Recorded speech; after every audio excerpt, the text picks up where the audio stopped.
Welcome to Canada Bangladesh Social Justice Action Research Alliance. We organize critical and courageous conversations about social issues, local issues, global issues for social justice. I know that we are pushed for time today. Rob is a very busy man, and we are so excited that he has joined us. Rob is an amazing, amazing environmentalist, adventurer, humanist, and I couldn't tell you that how excited I am because I wanted to learn from Rob and also wanted to discuss Rob's motivation, how he started his journey and why he thinks the things that he does matter so much. And particularly someone from Bangladesh, we know the consequences of climate change. We know what is happening around the world, and we are one of the worst victims of climate change. So without further ado, we just have 50 minutes. So let's get into the conversation. Rob, welcome to our conversation. Well, thanks for having me. I of course am not too busy to be here, and I'm here as long as you want me. Okay, thank you. Thank you very much.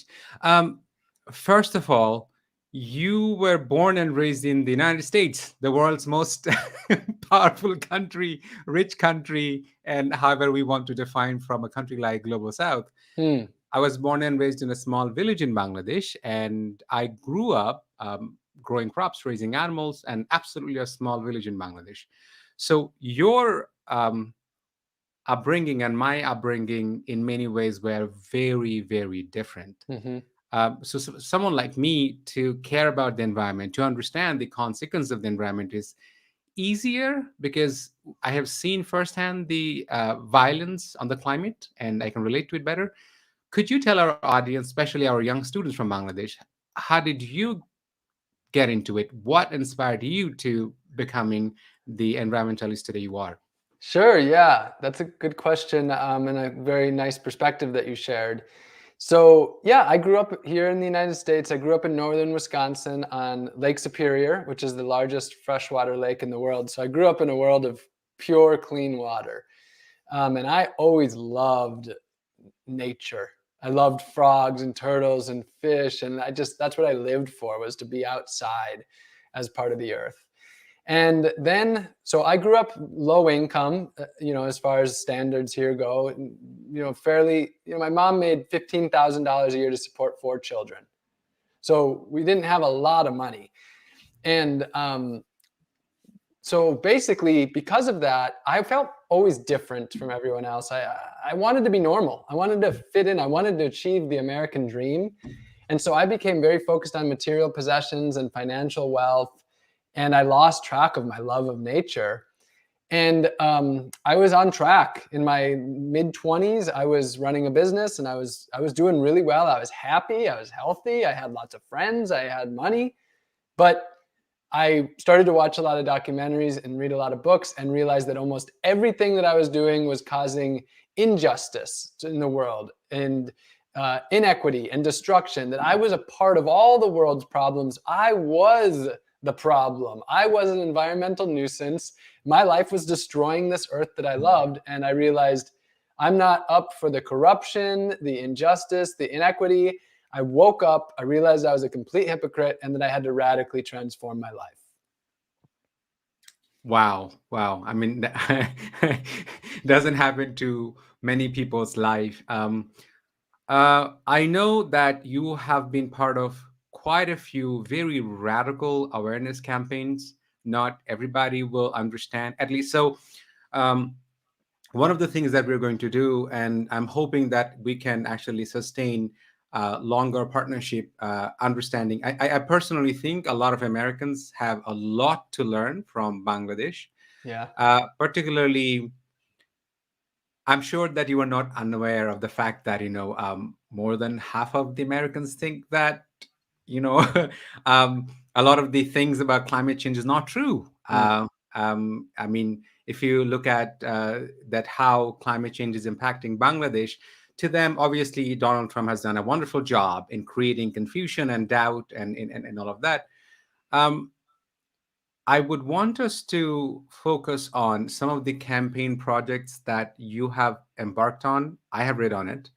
Um, and now, one of the projects that you are doing, and I want our kids in Bangladesh also to understand that why is it important to think about 100% food sustainability? Why is it Mm. important to grow food locally? Because unlike you are in Bangladesh, still we are trying to jump on the American dream, wagon that get educated, get a degree.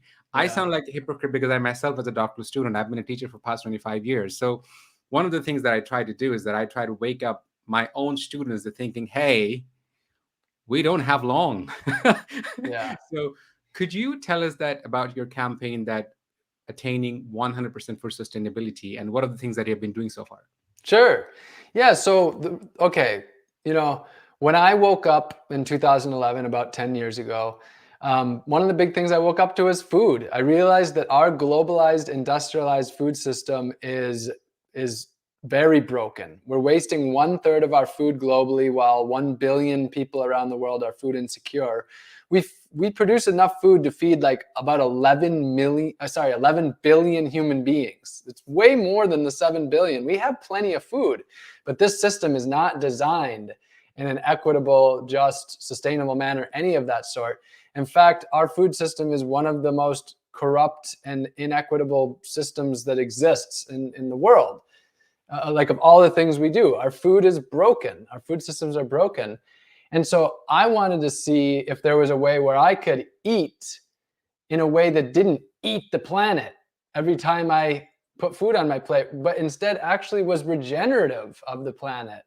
And so I set out to break free from the globalized, industrialized food system and to connect with my food. And the way that I decided to do that was to immerse in it. I decided for 1 year I would grow and forage everything that I ate, down to the salt I would have to harvest from the ocean, the oils I'd have to make, the calories, the nutrients, the vitamins and minerals, even my own medicine. I had to collect all of my medicine from the land, um, because, food is medicine and medicine is food. Like, when you live holistically, they're all one and the same. So I set out on this adventure, and that was about 3 years ago. And I did 10 months of preparation. I didn't have a lot of experience prior. I hadn't grown hardly any food or done a lot of foraging, but I set out to do it. And I gave myself 10 months, and that's when I started. And the first meal that I ate was the first meal of my entire life that was 100% homegrown and foraged. And then that's what I did for the next 365 days, to both immerse in it myself and gain that experience and gain food sovereignty, but also to take people along on this journey to inspire others to take power back from big ag and put that power back into our hands, the people and the community. Because if we control our food, we control our lives. It's as simple as that. Food is a gateway. If we can start to rethink our food, I believe we can start to rethink our entire societal structures. And that's one of the beautiful places to start, because it's delicious and nutritious, and it's social, and it's right on our plates. You touched on something very important, and I'm just having goosebumps when you think that the expression that food is social. I will ask you obviously some later some more probing questions.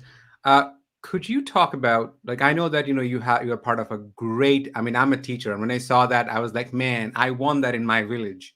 So where permaculture project, like where kids are going to the field and they grow. First question to you before I go to that school project, personally, what are the things that you experience differently? Like when you were part of the system, you were buying everything that you were consuming, and you were disjointed from a reality that was literally, and thank you very much, that eating the planet. Compared to that, now when you grow your own food, you're connected to nature. What are the kinds of changes that you have experienced? Not essentially the bodily benefit, is that Yeah. psychological or spiritual, emotional? Could you Yeah. speak to that? Sure. I mean, one of the big ones is that um, in the past, my food did come from the grocery store and I purchased it. But that's not where my food comes from anymore. My food comes from the earth. And, after a year of doing that, I really established that connection that food is growing freely and abundantly all around us. I don't grow and forage 100% of my food now. That was just a year-long project. But everywhere I go, I find food and I'm eating it, whether it's in Chicago or New York City or Los Angeles in the busy streets, or it's, in deep nature, or it's in little towns and cities. Everywhere I go, I'm eating food and I look at plants and I see food, but not just food, a relationship. I have years of experience with a lot of these plants where I now have a personal relationship to them. And so it's a whole different way of looking at the world, because I mean, okay, your food in your refrigerator or your food in the grocery store, are you gonna like put dirt on it? Are you gonna make it like all polluted when you know you're gonna eat it? No, you're gonna protect that food in your fridge. Well, everywhere is my fridge. The earth is my pantry. So everywhere I go, I'm thinking about what, my relationships to them. So it's about like holistically looking at our entire existence. Everything we do is completely connected. We have this idea of separating. What's the most important issue? All issues are connected. And once you connect with your food as a life-giving substance that is created by this earth, it's life. Food is life. It's not just food. It's our everything.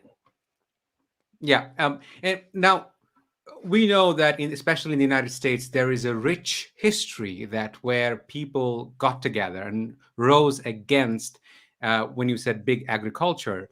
We know that what big agriculture is doing, industrial agriculture is doing to planet. Now, I'll take us to a bit of depressing reality, but I don't think there is a way out of it without looking at it what the reality is. I am right now located in Canada, that where I'm doing my doctoral research, and we know that if you look it up, you will see that Bangladesh, nearly 19 million children, not adults, are living under great danger because of what we're doing to the planet. And Bangladesh is not one of the countries that we are contributing this greenhouse gas. So food is also deeply political, deeply, deeply political. Now, we know the history of the power centers, global north, using hunger as a weapon. And Mm. I know for a fact, historically, that United States has used hunger to control many countries in the world. There is Mm. a famous documentary in 1974 in Bangladesh. We are going through food crisis, and there was a famous, a journalist from the United States went to Bangladesh and saw that how we are starving. And then he made a profound statement that Bangladesh was not politically important, militarily important for the United States to give a damn about Bangladesh, right? Yeah. And and that's what shows the global ethical bankruptcy, that moral bankruptcy, is that we will let parts of the world starve hungry. MIT did a research in 1972, and that became a famous book. The book is called The Limits to Growth. According to that book, if we do not think about the environment, we are heading towards an inevitable doom, because Mhm. the planet is not like a place of limitless growth. But Rob, you and I have been fed steady diet of lies of economic, endless economic growth. You Mhm. can do whatever you want to do, become rich. Look what the planet we have brought us into. What has been some of your most effective, campaigns when you try to talk to Americans or people from other parts of the world, where you could actually successfully create the kind of awareness that we need to do if we are to stop our collective annihilation the way we are heading towards? Yeah. Well, okay. The thing about the time that we live in is that although we live in a time of great wealth, and of course, great wealth, inequity, but the people on the side of wealth that have everything that they need, well, they're not happy. They're not like fulfilled. They are wanting something. And by something, I mean a lot. Like they want to feel good about life. And a lot of people aren't. Like, especially, a lot of the privileged class is not that happy. And so, and part of it is because they realize that their lives are, that they're part of they live a lie. They live in these false political systems and these corporations that don't care about them and just want their money. And so right now there's millions of people who are looking, like they're looking for a way out. They're looking for a way to try to live in a way that is reasonable with this earth and with our human, like our global neighbors. And so when I come to them and I show there is another way, and I do it in a way that's not judgmental, then I'm not telling them that they're wrong, because I understand. I used to be trapped in that system. A lot of us were born into it. And so when I come to them in a non-judgmental way and then do these sort of radical things, whether it's, biking across the country on a bamboo bike, or living in 100 square foot tiny house, or growing and foraging all my food, or like walking down the street for a month covered in trash to represent how much garbage one person creates in a month. When I do these radical things, it catches people in their sleepy state, but they are awake a little bit. They're sleepy, and they see, wow, there's another way that's possible.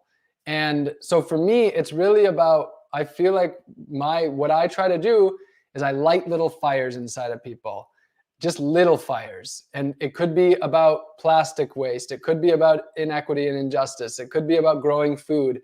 And then I'm gone. Like I don't see them forever, but the idea is that I light those little fires and hope that they'll grow into big flames, whether that's just the next person they meet, or that they get involved in local organizations, or they continue to, be involved in what I'm doing as well.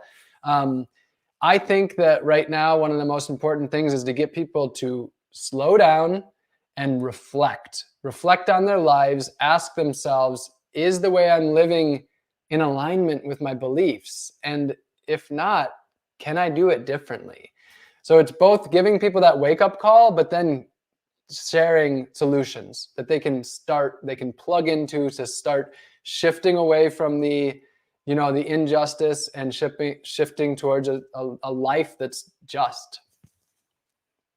I I'm gonna read this to you. So one of our friends, a poet, a very famous poet from Bangladesh, has said, in if I translate that in English, that Rob, thank you very much for what you're doing for the planet.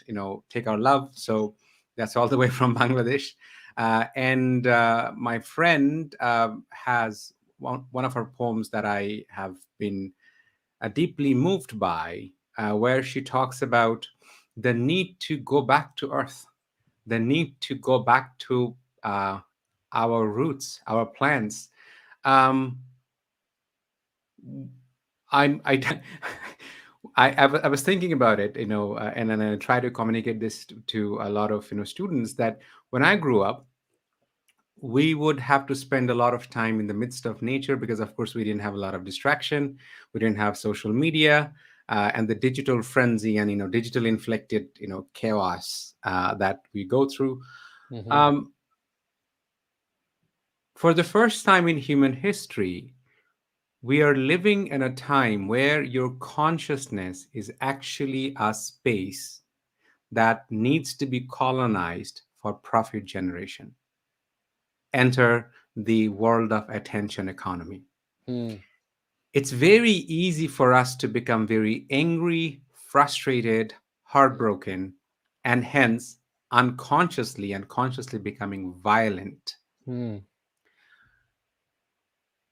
For time and time again, it has been proven that when we go back to nature, we start understanding our own brokenness, our own disjointedness, and we start healing. Could you tell us that what are some of the projects that you are currently involved right now, whether it is collaborating with educators who are talking about permaculture or talking to people from other parts of the world, in order to create this kind of awareness? Yeah, sure. One of the main projects that I currently do that is currently only in the United States, but I hope to be able to, expand it in the future to Bangladesh would be wonderful. Absolutely, absolutely, But yeah. the project's called the Free Seed Project, and what we do is we provide seeds to people who would otherwise not be able to afford them, or to people who grow food for people that don't have a lot of access to healthy food, or to like brand new gardeners. And what we do is it's people who request them, and then we send a seed pack that has about 20 varieties of different greens, vegetables, herbs, and flowers for pollinators. And they get this single pack, they get this pack in the mail, and it's enough to start a small to medium sized garden. And we send that out to 10,000 people per year. So by doing this, we're providing the seeds to, gain some of that sovereignty and connect with their food, and to just have access to healthy food. But it's also that the garden is a gateway. Like when you're in the garden, connecting with the earth and connecting with plants, it's a way to bring that peace, to step away from the attention economy, like you said, to be present, and to also feel a sense of like dignity that, look, I grew this, I did this. And so that's one of the main projects that I'm really focused on. And then the other one is community fruit trees, which is we provide the fruit trees for people. And this fall we did 1,000 fruit trees, and we're trying to grow more and more.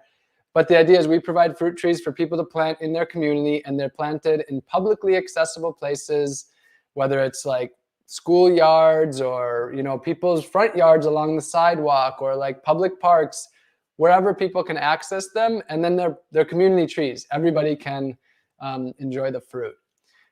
So those are a couple of the different main projects that I'm working on that are designed to like reconnect people with earth and provide resources to help people to eat good quality local food and step away from the global industrial food system. Absolutely. And I'll come back to that point of global solidarity as well, because I think and it doesn't take it's not rocket science that the national borders are artificially created recent phenomena that literally condemn someone to death. Like, we know how cruel is American borders, is that how toxic it has been, the American exceptionalism, Mhm. that and the thing is that when we lie to ourselves, we don't live a holistic like ourselves. We inflict hurt on others. um, let's take a question from Zephron, is an amazing development worker from Bangladesh. Women are disproportionately affected by climate change and disasters, yet hold little agency in environmental policy making and during disaster preparedness. Would a world with sustainable food consumption and eco consciousness reduce gender inequalities perpetuated, currently? Your thoughts on that? Well, my thoughts is that ideally, yes, but if the entire sustainable food production is run by still like white men, then it could not go in that direction. Like, so theoretically, like if I was designing it, absolutely, but not necessarily. With that being said, if we have an actual sustainable food system and a world that's actually focused on eco-consciousness, that's not going to be run by the rich and powerful, because it would never be truly sustainable or environmentally friendly if it's being run by the rich and powerful. They're just not going to do that. So for me, you can't separate humans and environment. And you can't separate the social inequity with our environmental destruction and degradation. They're all completely combined. So a world where a patriarchal world where men are considered superior to women is never going to be the solution, even if we are growing all our own food and living environmentally friendly. Like, it's just so, you know, my answer is that theoretically anything is a theory, but in practice, I think the only way we're looking at like global solutions is that it has to embrace human equality, men and women and people who don't have either gender as equal human beings. We all have our different strengths and our different weaknesses, and like any idea that like anything should be run more by one gender of man is just absolute absurdity that we need to ascend if we're actually looking at a just future. Speaking of that, when you speak to people in positions of power and privileges, obviously able-bodied, rich, powerful white men are the epitome of it. So when you talk to them in whatever the capacity you have talked so far, in your experience, what do you think some of the most challenges that people in positions of power and privileges are encountering to understand this social reality? I read a book, it's basically neuroscience that talks, it was a shocking factor for me, is that have you heard of that expression, drunk in power? Yeah. So basically, it's a piece of neuroscience that the part of our brain that is responsible for care, compassion, understanding other people's subjectivity, literally, power is one kind of emotion that has an adverse impact on that region of our brain to understand someone else's subjectivity. And I was thinking, oh God, we are doomed, because past 600-700 years, we haven't been able to put a lot of senses in white men's head. So yeah, what have you seen? it's tricky. Ultimately, it's interesting because you need power, like you said. So we need the powerful people to change, but like the powerful brain is functioning in a way that's like counter to that. So that's tricky. What I would say, as far as like the people in power and the demographic of white men in power, a big one is that most people in power really don't understand other people's perspective because they've only had to live their own privileged perspective. And they can often think like, yeah, I understand, but they don't. So, and like empathy is a skill that a lot of people have, but the best way to have empathy is as if you've experienced something similar, you're more likely to be able to empathize with it. And the more powerful and rich you are, where you've had everything you've ever needed like available to you, the less likely you're going to be able to really empathize and understand and be compassionate, in my opinion. Now, of course, there's people who have broken that, powerful people who have broken that and actually been enlightened to be, true contributing members of this global society. But so that would be one of the really big ones. And then the other really big one is that these people are in a place of, in certain ways, comfort. They have the things they need, and to try to rock the boat could rock their own boat. And they're just human beings who are in their standard human mode of trying to meet their own basic desires of feeling comfortable and belonging and having people like them. And then the other part about that it comes to is that they're trapped. Most people, that the wealthy, often many of the people who are wealthier are the most trapped because they have all these ties to people that expect them to do it a certain way. They're stuck to these societal norms, and this exists across all economic demographics. But within the wealthy, powerful demographics, they are trapped in that that so many people have these particular expectations, and they're just trying to be what they think everybody wants them to be and like live up to this. And they are maybe powerful human beings, but inside, are they powerful? Potentially not. They might not feel any power over their own lives and like really living what they want. So, I mean, I look at everybody, whether they're politicians, CEOs of a corporation, big time politician, or like local government, or just anybody, as human beings. And even the most powerful people on earth are human beings with all the same basic emotions and desires that most people have. And that's where I think one of the most powerful things we can do is remember that they're humans. And when we interact with them as human beings. And I think we can change powerful people by really, truly showing them compassion and love. And I'm not talking about putting up with their BS, but I am talking about reminding them of their humanity through us showing them humanity. Yeah.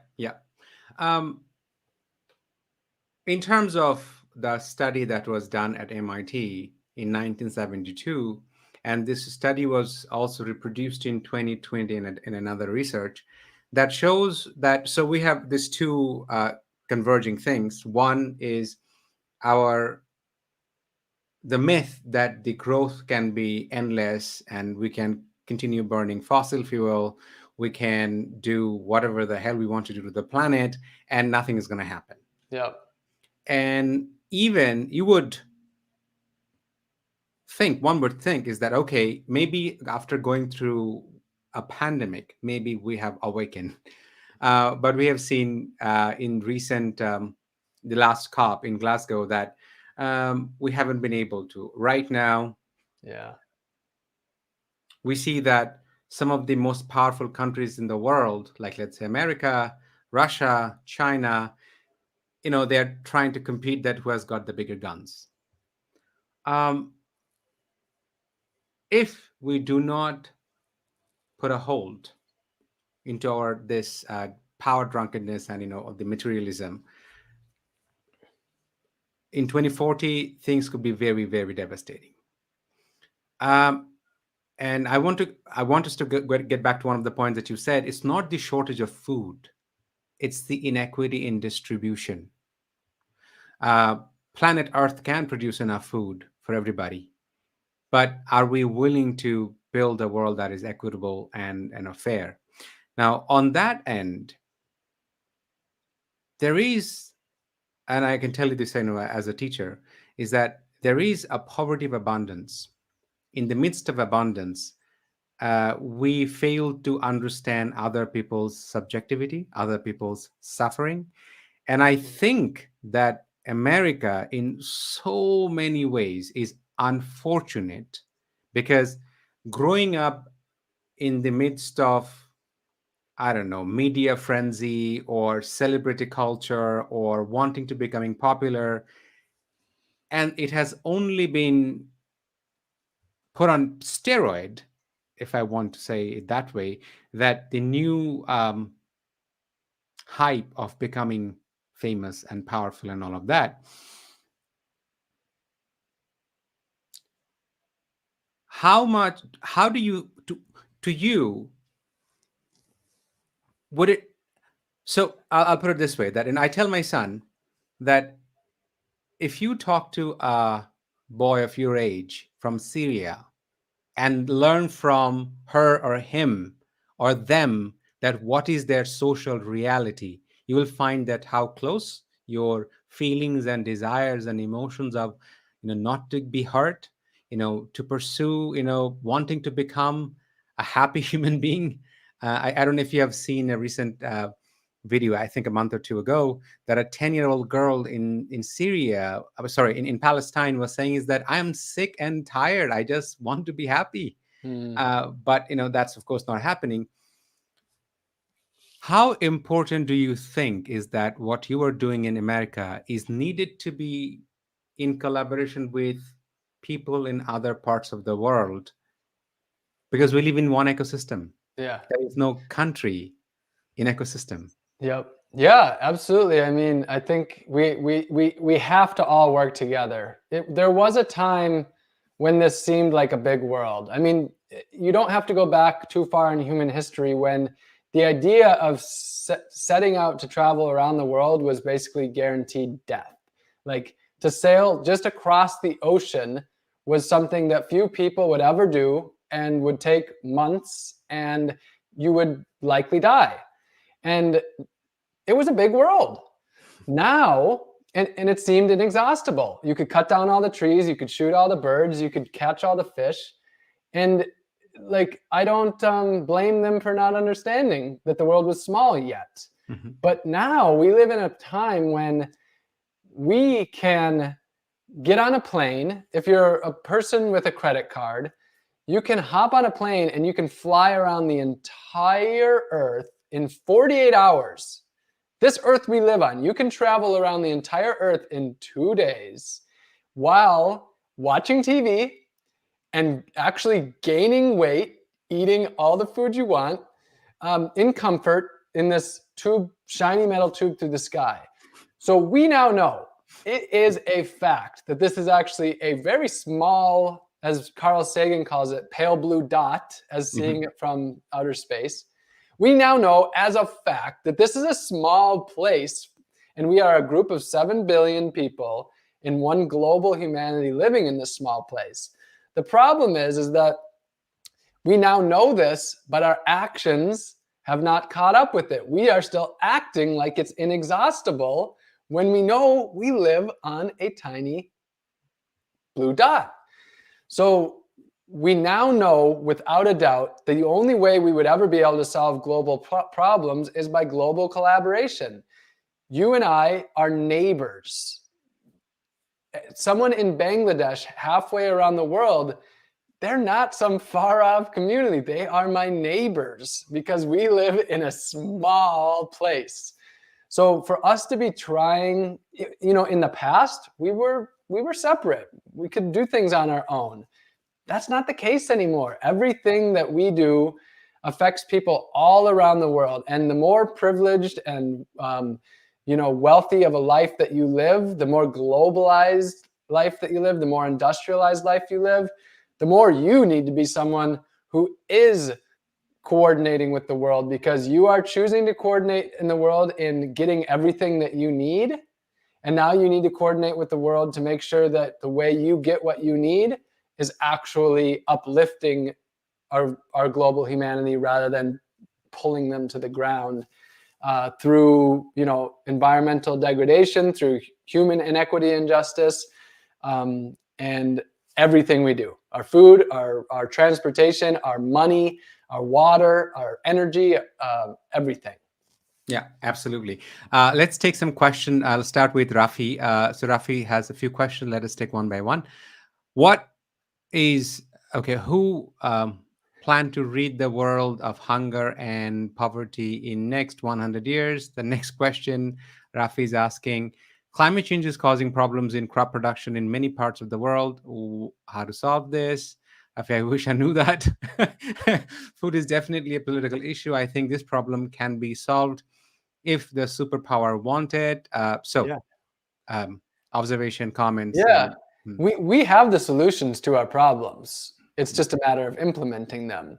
So if we as a global humanity set out, hunger wouldn't have to be a thing. It doesn't have to be. War, we don't have to live on an earth with war. It's just the way that our society is currently doing it. It wasn't that society is inherently only possible with war.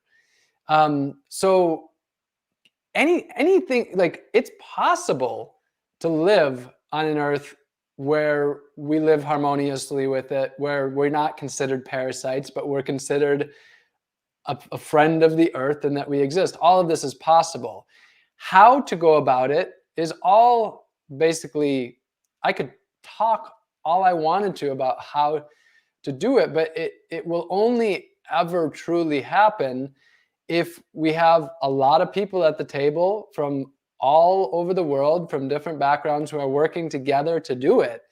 And, unfortunately, there's so much power right now in such a small percentage of people who aren't changing. And, in matter of fact, a lot of them act like they're changing, and they practice a lot of greenwashing and whitewashing and whatever, just pretending to be the solution when in fact they're the problem.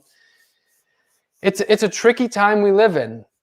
And my opinion is that humanity is going to continue driving itself into the ground, and that we have very hard times ahead for us. But that's no reason to give up as individuals. And the reason why is because life matters. I appreciate my life. I love my life. And I appreciate that everybody else deserves their life as well. And that includes all the species we share this earth with. And whether or not you or I or any of us on here right now can solve the world problems doesn't mean that we can't live in a way that we are a solution within our community, and that we're not pulling others down, and that we're lifting others up in a way that lifts others up as well. And we can control that. We can do that. I can't control the government.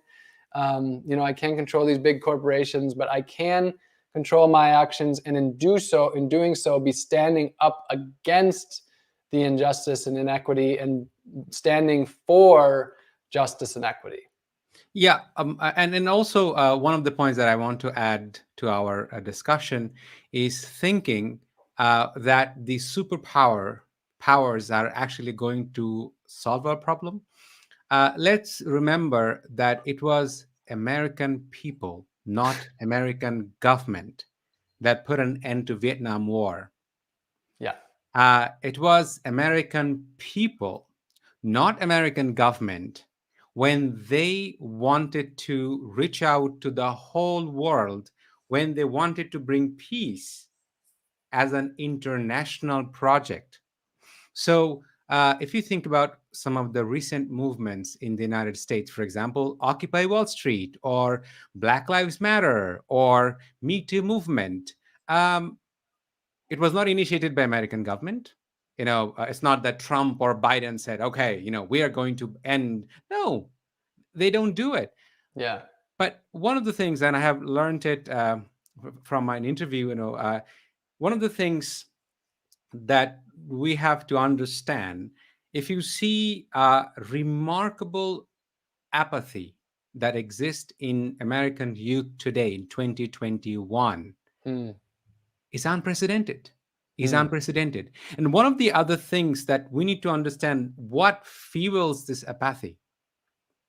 You and I are talking because we care about our life. These conversations are not funded by government. No corporate social responsibility saying, hey, here is $1, go and have this discussion. Yeah. But I know that your life is connected to my life. Your life security is connected to my life security. We are not separate. But, governments, nations around the world, and when I say they, I say government. American government is not American people. Yeah. But people where, we're the one, when we face, for example, 1971, American government at that time, Kissinger and, Nixon, they didn't care that, people are being brutally murdered in Bangladesh. They looked the other way. They didn't. Yeah. But it was American people that organized concert for raising money against the genocide that was happening in Bangladesh. So I think we have to reach each other across the aisle and walk together, hoping, believing. And then also, this is a lie that has been put into us from childhood that, oh, the governments are going to solve the problem. No, governments don't solve the problems. Yeah. So, I mean, this is one of the things that, we have to think about. In terms of building global solidarity,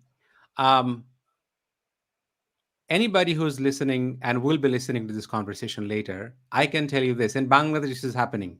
If you go to school, if you're getting educated, agriculture, food, doing nature work is not something that you desire to do. In fact, even in the villages, there was a study done, is that even in villages, kids, when they go to school, they build a mindset, oh, I'm educated, I shouldn't be growing food, I shouldn't be going to field, I should become a banker, I should become so that's and I have to go to America and get educated in American university, and then I also jump on the American dream bandwagon, right? But as opposed to that, we see in America there are schools that are taking kids in nature, showing them how plants are growing. Do you understand that this mindset is a capitalist mindset? No, you should not care about the environment. You shouldn't be connected to your food. Food comes from thousands of miles away. Yeah. What are some of your plans to build this kind of political and ecological solidarity if we are to stop from collective annihilation? Yeah, I mean, a big part of it is reimagining what success is to us. Because for so many of us, the reason that we're living our life the way we are, it's because that's what we thought we were supposed to do. It's because that's what we thought, that's what's considered success. In the American dream, success is having a nice house, having a nice car, having a job that you're respected for, having a family. But none of those things make you inherently successful. Those are just ideas. That's just the story that we currently exist under. That's just the narrative. So one of the most important things is going back to the basics of deciding, are you going to follow this mainstream narrative, or are you going to follow a different narrative? And you can make that narrative up on yourself if you want, or just open your eyes and open your ears. There's so many different narratives out there. And one of the narratives that I'm very passionate about is this idea that we as individuals and communities can take care of each other, and that we can have success in that our relationships with each other are good, and that our relationship with the earth is good, and that when we walk outside, we look at all the plants and animals as a family, and we coexist with them. To have the skills to build your own homes together, to grow your own food and process it and preserve it, to, when things break, fix them, and to understand the world around you. Like a deep form of education, to truly understand the world that you're interacting in, is education, whether or not it comes from any official body or government.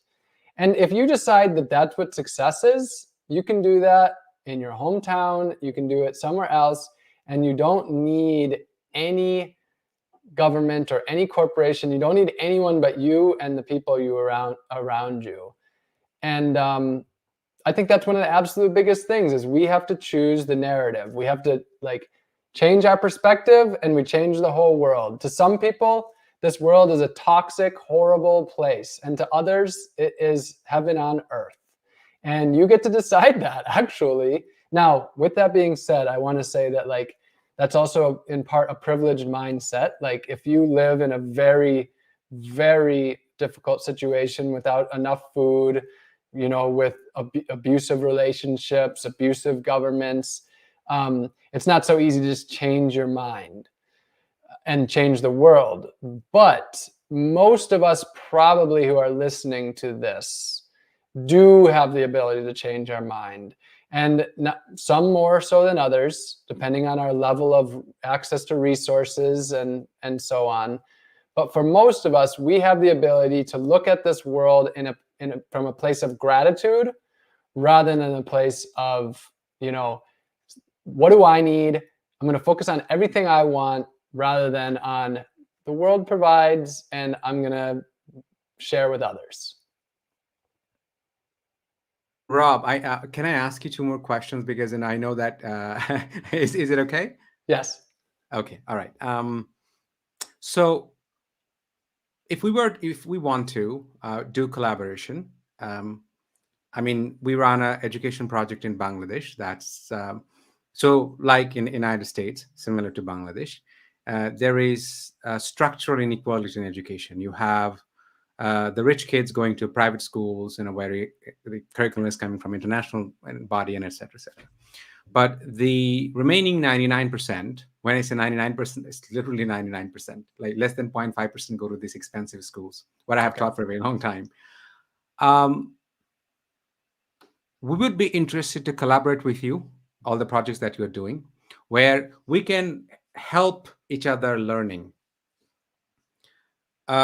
We can open our eyes and see that when Hurricane Katrina happens in the United States, when there is a disastrous tornado in Bangladesh, they don't do it. Oh, this is the United States of America, and we are not going to enter to that boundary, or that's Bangladesh.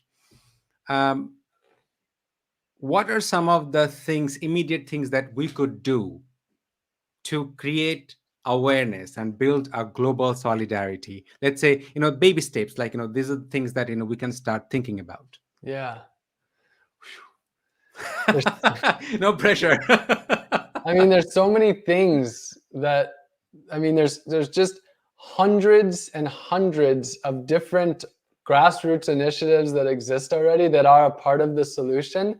And, when you open your eyes, a lot of people think there's not really like people out there doing things. Sometimes people are like, I wish there were more people like you, Rob. And I'm like, there's lots of people like me. There's so many people that care about the earth and are doing something. And so, yeah, my answer is that there's so much. And for me, I really recommend to people, like, it's kind of find what you're passionate about, like what's going to bring you joy. Being of service doesn't have to be altruistic, because you can live a good life because you're in service. Like, living in service can be one of the best ways to find yourself and your own, sense of belonging and purpose. So, generally when I work with people, I really want to work with people in a way where they are directing it in the sense that it's something that they really, really want to be doing. Mm-hmm. So I don't really know how to answer that question. So one of the ways would be, like, for instance, if I did not come to Global North quite a few years ago, if I did not have so many friends in academia or from people who care about social justice, I would not get disillusioned by all the kind of things that I have grown up believing. Yeah. I needed to travel 12,000 miles away from where I am from, seeing the abject poverty, inequality, and see, so American dream was actually a lie. And this is a way to indoctrinate consumerism and driving the planet on ground. So I would say that, for example, I am part of a climate justice movement in Bangladesh, where we are seeing how the rivers are getting facing all kinds of problems. So it would be probably very productive if people that you're connected in the United States, people that I'm connected to Bangladesh in terms of environmental movement, and do exchange opinions, see what's happening. I mean, having an idea from each other, learning from each other, because nothing happens without creating consciousness. We are what we know. Yeah, Uh, absolutely. yeah, so that would be probably because America's climate is not separate from the climate of the whole world. Yeah. So this would be certainly something that we can probably start on thinking about, is that saying, okay, can we organize a conversation where you have a bunch of people from your end of the world and I have a bunch of people from my end of the world, and having a conversation that, okay, what's happening there? I mean, how many people will be able to hear firsthand narrative? When you said that there are a lot of people, I tell you, Rob, in Bangladesh, especially from people from the marginalized background, their voices are not always heard Yeah. adequately. Yep. I'm speaking to you because I have been educated in Western education. I speak English. I'm Yep. sitting right now in Canada. I have all the things, which is not, it's an exception. It's not a common privilege Yep. that you have in Bangladesh. But I know that I can facilitate this collaboration that can create an exchange of opinion and cross pollinate each other's idea to build a global solidarity. American, it's not going to happen only there. Do you know what I Yep. mean? Yeah, Yeah. absolutely. Thank you, Rob. I mean, I look forward to have future collaborations with you and all your endeavors. And thank you very much for making some time for us. And I certainly mean it. I want you to think about it, and let me know what you think. And how we can start a dialogue. To build inclusive, better world. For all of us. Absolutely. Yep. Absolutely. Yeah. We all, just need to keep on working together and keep on supporting and uplifting each other. Of course, not competing. This isn't a competitive thing. We're trying to improve life. Yeah. Which isn't a competition. It's a collaboration. But yeah, I'm really glad that we had the time to talk today. And yeah, one of the things that I try to live pretty non-delusionally, this is, just listening to you for a little while, it's been a reminder of making sure to keep my perspective open, because I truthfully can't relate too much to people who are living in, real deep poverty in Bangladesh, for example. And I'm not completely aloof by any means, but it's really important when someone's speaking, especially someone who's considered a leader, that they're not speaking garbage by just thinking their perspective is the same that other people have. So I appreciate you kind of reminding me and making sure that I stay open to other people's perspective and learn from them. So I really appreciate that. Thank you, Rob, and everybody who have been listening to us and will be listening to this conversation. And as I've probably told you that we use this conversation to facilitate critical consciousness among students in Bangladesh. So guess what? Right now it's 1 a.m. in the morning in Bangladesh. So but this conversation is going to be heard by high school students, and they will facilitate a conversation among themselves. Cool. And I think you would be able to learn a lot if you hear those high school kids. It will surprise you. Yeah, great. Don't know how. So look forward to future collaboration, Rob. Have a great day. And everybody who have been listening to us, thank you very much. All right. Thanks so much for having me, and I'll see you again soon. Love you all. Yeah. Thank you, man. All right.